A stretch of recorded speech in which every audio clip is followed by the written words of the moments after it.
The whole point is you convincing them that you want to help them much more than they, first of all, could have imagined when they walked in.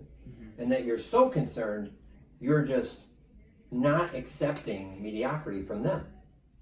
You're only accepting reality, like the best. No, but what's your greatest worry?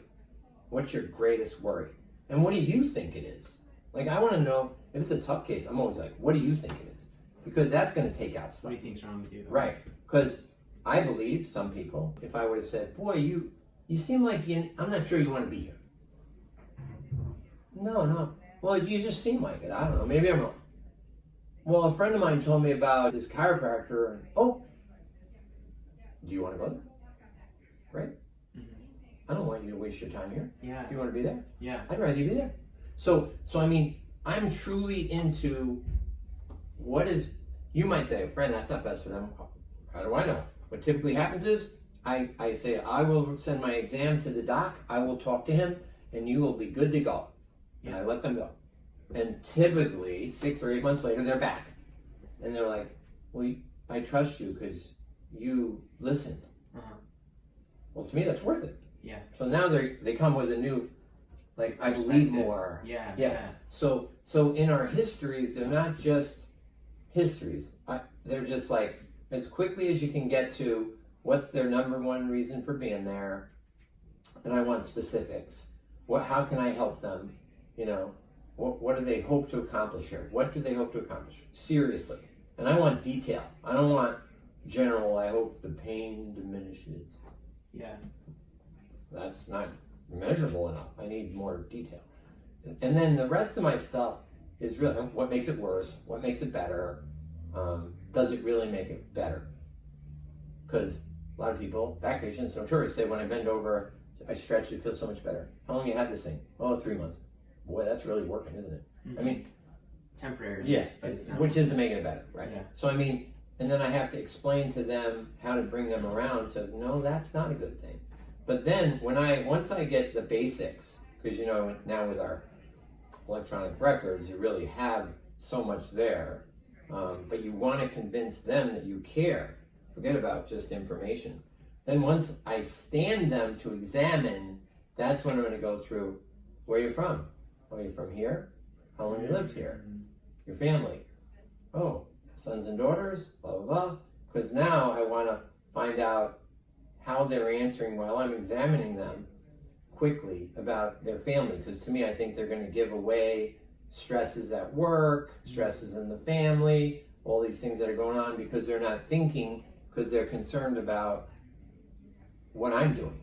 And which doesn't, so they don't have the walls up as easily because they'll answer quickly. Because I'll say, oh, is this her? Oh, really? And how long have you been married?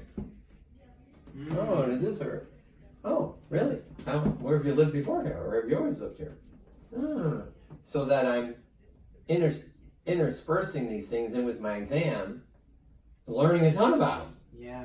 In the process. Yeah, so your subjective doesn't end once you start the objective. Correct. Yeah. Continues. So now I'm at a point now, even though I'm examining and my end fields are very important to me. Yeah. It's so important. Active is very important to me, the passive, resistive. But then I also am thinking about them as a person, because how many visits am I gonna use? Like, oh, I noticed your insurance is $60 a copay. Yeah. Ooh, that'd be tough for me. So, I mean, I think you need 3 times a week, but I wouldn't bring you in 3 times. I'll try to get you done in 2 times. But if 60 is too much, I can try to get it done once a week. It's going to be hard. It might take long, more difficult. So how is that for you?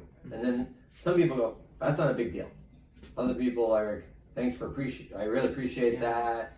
But that said, if I have a disc patient, I'm going to say, well, bets are off right now, unfortunately. I'm going to need to do you daily. Yeah.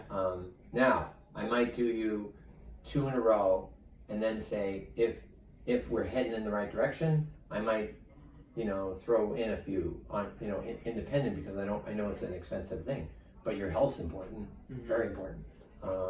So I'm going to help you get to where you need to be, and yeah, I have to take into account the cost. You know, but I do have to find out. Some people don't care. What $60 is to me is not to them. Yeah. So I have to figure that out in my exam along the process. Yeah. And then I have to take that into, because I'm not going to jeopardize my success.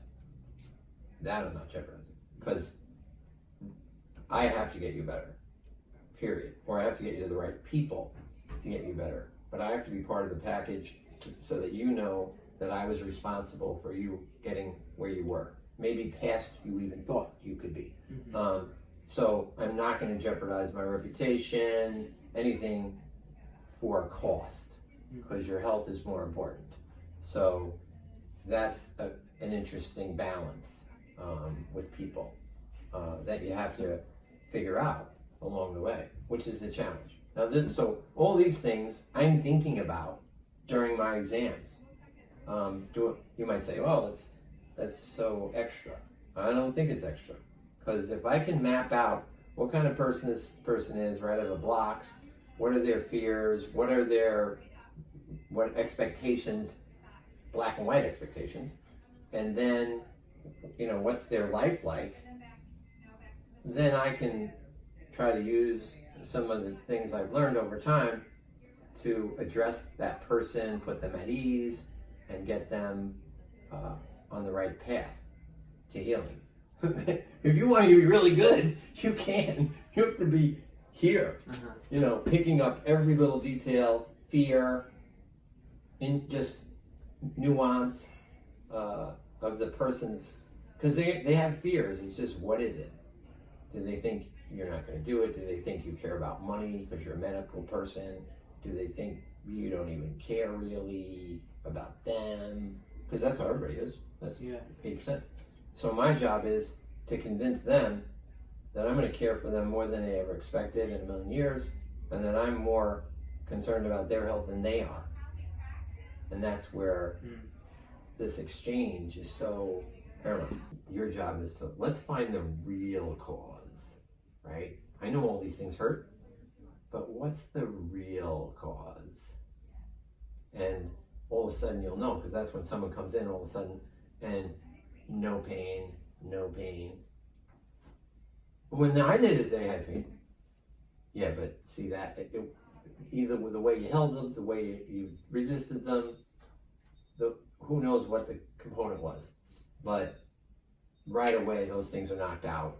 And then all of a sudden, that hurts and that hurts. And then you get down to, what's the worst? And then if they don't know, you could always put them on their elbows, go right into the infra. And if they go, that doesn't hurt, that doesn't hurt, that doesn't hurt, that doesn't hurt, it's more super. So, which is, that's number one anyway. So, okay, they were just so afraid everything hurts. Because people, you start to do something, they're like, so that's their fears. You mentioned once before to me that you sometimes will do the objectives and everything hurts, and then you'll do some other things, and then you'll go back to what you did originally. Correct. And now it doesn't hurt. Correct. What I think happens is they're fearful for whatever their fears are. I don't know what they're. Ow, I'm scared. And then as they feel more comfortable and more safe, now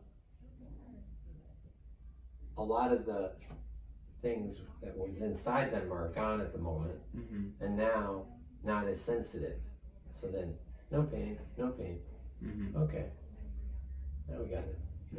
Or I'll do stuff that has no relationship to it. Like what? Like, I might grab a big toe and say, okay, now be careful. Try to push your toe down into my hand. Oh! Okay, that's great. I got a lot on my hands here. I still want to get better. Yeah. But I just know I'm dealing with a different package. Are those usually the patients where you really, really have to tap into the psychological? Right, that's the hard part. Yeah. But most people, you don't have that. But when you get that, or if you had a few by mistake, that can wreck people's like confidence. And yeah, what's your secret to those patients? Is it just subjective finding out what makes them tick, what their fears are? Yeah, listen, I'm talking to them while they do the exam. Yeah. But asking about their family life. Right. Because just a few times I came in on yours, so did you know this guy was this? And you were like, no. Yeah. Because to me, that's important. Like, for me to get him to believe that I care about him, and I'm going to be talking about, how's so and so, or how's this, or and they're like, oh, how could the person remember? Because nothing freaks them out more when they come back. If you say, how'd that presentation you gave on Tuesday go? Because their view is you have tons of patients, and you don't know them from Adam, but you were there for that one time. And then they're like, that person remember that? Yeah. Shoot, my spouse doesn't even remember that. Yeah. I mean, so then they tell you more and tell you more and tell you more, and then you get to hear the stresses they have and how this possibly could have occurred because the person's just doing too much, like at home, So just by knowing their life, that's one of the first things I go to, especially like young moms, because think about their day, and you're going to try to help their back or neck. Have a good day. Breastfeed. Yeah, exactly. They're screwed. So we have to break that habit. We have to break something because we got to get them better. So so knowing them makes them feel safer, share more of what they're going through, the stresses, because they're definitely not going to give you that information out of the blocks. They're not going to tell you, like, I had a guy who tough as nails, and then all of a sudden recently he tells me about something on his toe that he's afraid is cancer. He goes, this is between you and I, right? He goes, you're going to tell me because I know his son. And he's like, for some reason I can't get out of my head. Now this guy isn't afraid of anything, and this is taking up his head. I said, let's get you in to see this dermatologist you have. Well, they're not. I go, I'll call. Well, I don't think, no. It's in your head? Your head? You're not afraid of anything. Yeah. I don't give a crap what you tell me. I'm going to call her so you get in there. Because that is weighing on you so badly. You're stinking, you got to be kidding me. And so he gets in, and it's not any cancer or anything. And like, he's like, because just think, that wasn't even, he was coming for his back. Yeah. Not for that. Yeah. But I was like, anything else, like, it's going down your leg, or he's like, this is confidential. And he tells me that. Now, I think normal people would have went, oh, wow, you're going to go see a doc? You should probably see someone. Yeah. And that would have been it. Yeah. And then you're treating him. He's worried about that. Yeah. He's not getting better because he doesn't even notice what you're doing. Yeah. He doesn't notice anything. So then you don't know what's going on. But then you get to take the number one. What's the number one thing? That was the number one thing. Cancer in his toe. That wasn't. Yeah. That was bad, but that was the number one. Yeah. So got rid of that. New man. He walks better. He's more positive. So if there is time where, let's say I'm doing shoulder supraspinatus cross friction for about 10 minutes, I assume a lot of that should be, even if the patient is a quiet person, it should be talking. Correct. Or at least trying to get information out of them. Oh yes. Jesse Sade taught me to sit with every patient. And then he goes, a physician taught me a long time ago, just sit and they'll think that you're there 5 times more than you were. And it's true. So you'll always see me grab a chair and sit. Yeah. Just even if it's for 2 minutes. Yeah. Yeah. Because their perception is, he's sitting with me. He's with me. So I mean, all these things make up better opportunities to get them to feel cared for. Because just because you try to help them doesn't mean you care for them. Yeah. So I mean, to me, they come in, especially with the way the medical community is, not thinking you care Yeah. much, you know. And they like you, just like they like their dogs. Uh-huh.